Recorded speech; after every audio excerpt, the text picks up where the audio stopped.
everyone, this is Malaika once again. It has been so long, but here we go. So today we are going to read from the book of Matthew 12:43 to 45. Verse 43 says that when an unclean spirit goes out of a man, he goes through dry places seeking rest and finds none. So this story is when Jesus was preaching to some people in the temple. I'm not sure where, but Jesus was preaching. So verse 44 says that, then the Spirit says, I will return to my house from which I came. And when he comes, he finds it empty, swept, and put in order.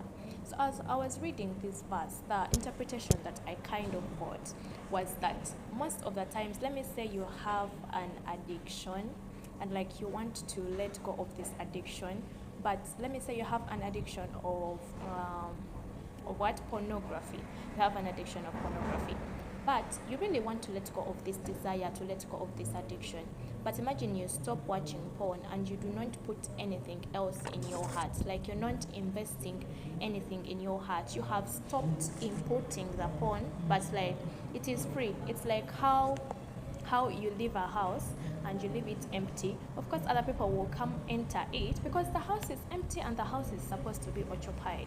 So imagine you want to stop watching pornography, but after stopping, like you have stopped, you do not put anything, let me say the word of God.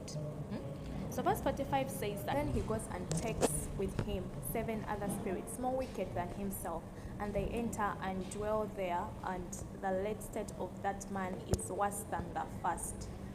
Imagine you have stopped watching pornography. You do not feel that place where the porn addiction was with anything.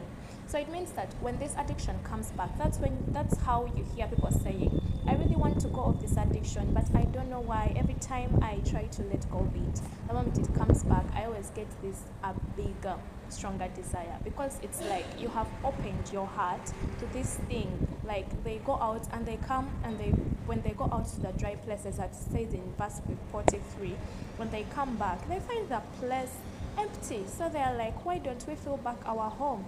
So this spirit, wherever it has been moving from, it has been seeing its other spirits. They don't have where to live. So he calls them. He's like, you know what? I think depression, come back with me. I think shame and guilt, come back. Let's go back to this house because it is empty.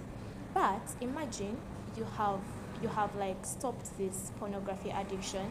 Then you start reading the Word of God on a daily basis. You are putting, remember the Word of God, they are like the promises to our lives. So you are injecting the Word of God into that space where the addiction was. So by the moment they go out into the dry places and they come back to try to enter, it is already feel like there's no space where they can go. Yes. So I just wanted to encourage us guys that whatever problem you're facing, whatever addiction, whatever depression, whatever spirit you want out of your life, still saying that the moment you want anything out of your life, fill your heart and your life with the Word of God, because the Word of God is life, it is truth, it is the way, it is powerful, it is the thing that will block any spirit out of your life. Yeah, it was just maybe a word to someone. You've been going through this depression, anxiety. You're like, but how come I cannot stop doing this thing? Fill your life with the Word of God. Read the Word of God daily. Read the Bible. Listen to sermons. Listen to preachers. Yeah, that's the message I had for you. Thank you so much for listening to me. See you the next time. Bye-bye.